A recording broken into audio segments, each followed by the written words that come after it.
সকলকে জানাই শারদীয়ার শুভেচ্ছা। কিভাবে সৃষ্টি হলেন দুর্গা? শরৎকালে কেন তার আরাধনা? মহিষাসুরের অত্যাচার থেকে ত্রিভুবনকে রক্ষা করতে সকল দেবতার তেজ থেকে সৃষ্টি হয় দুর্গার। সব দেবতারা নিজেদের অস্ত্র অলঙ্কার তাকে সজ্জিত করেন। জেনে নিন পুরাণে বর্ণিত দুর্গার সৃষ্টির কাহিনী। পৌরাণিক মতে বিশ্বের সকল শক্তির মিলিত রূপ হলেন দেবী দুর্গা। শাস্ত্রজ্ঞ পণ্ডিতদের মত অনুযায়ী মহাদেবী দুর্গা শক্তির বিকাশ আনুমানিক 4th থেকে 5ম খ্রিস্টাব্দ রচিত মার্কেন্ড পুরাণ এবং শ্রী শ্রী চণ্ডীতে। তবে সূত্রপাত হয় মহাভারত, বিষ্ণু পুরাণ, হরিবংশ, দেবী পুরাণ, ভাগবত ও বাসনা পুরাণ। মহাভারতের বিরাট পর্বে ও ভীষ্ম পর্বেও দুর্গা স্তব আছে। ভীষ্ম পর্বে 23 অধ্যায় অর্জুন দেবী দুর্গা স্তব পাঠ করেন। বিষ্ণু পুরাণে 5ম অংশ দেবকীর গর্ভে দুর্গার জন্ম বৃত্তান্ত আছে।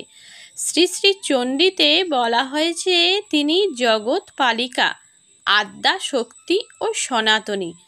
পুরাকালে মহিষাসুরের অত্যাচার থেকে বিতাড়িত হয়ে দেবতারা শ্রী বিষ্ণু ও মহাদেবের কাছে সাহায্যের জন্য উপস্থিত হন। প্রবল পরাক্রমশালী মহিষাসুরকে বধ করার জন্য সকল দেবতার তেজ থেকে এক অপূর্ব নারীর সৃষ্টি হয়। সকল দেবতারা তাকে নিজেদের অস্ত্র অলঙ্কার দিয়ে সজ্জিত করেন। এই নারী মহিষাসুরকে যুদ্ধে আবাহন করেন। প্রচণ্ড যুদ্ধের পর ত্রিশূল দিয়ে গেঁথে মহিষাসুরকে বধ করেন দুর্গা। এছাড়া মধু, কৈটব, শম্ভু, নিশম্ভকে পরাজিত করেন তিনি।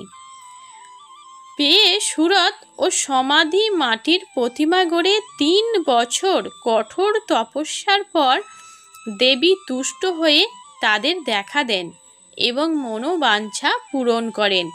পরবর্তীকালে বসন্তকালকে দুর্গাপুজোর উপযুক্ত সময় নির্ধারিত করা হয়। বাসন্তী পূজার প্রচলনও আছে। রামায়ণ অনুসারে শারদীয়া দুর্গাপূজা বা অকাল বোধনের সূচনা করেছিলেন শ্রীরামচন্দ্র। তিনি রাবণের হাত থেকে সীতাকে উদ্ধার করার জন্য লঙ্কা গমন করার আগে অকাল বোধন করে শরৎকালে দুর্গাপূজা করেন। রামচন্দ্রের আরাধনায় সন্তুষ্ট হয়ে তার বর দেন দেবী। দেবীর 10 হাতে ত্রিশূল, খড়গ, সুদর্শন চক্র, ধনুর্বাণ শক্তি, ঘেটক, পূর্ণচাপ, নাগতালা, অঙ্কুশ, পরশু এই ধরনের অস্ত্র দেখা যায় বলে তিনি 10 প্রহরণী ধরিত্রী। হরে কৃষ্ণ।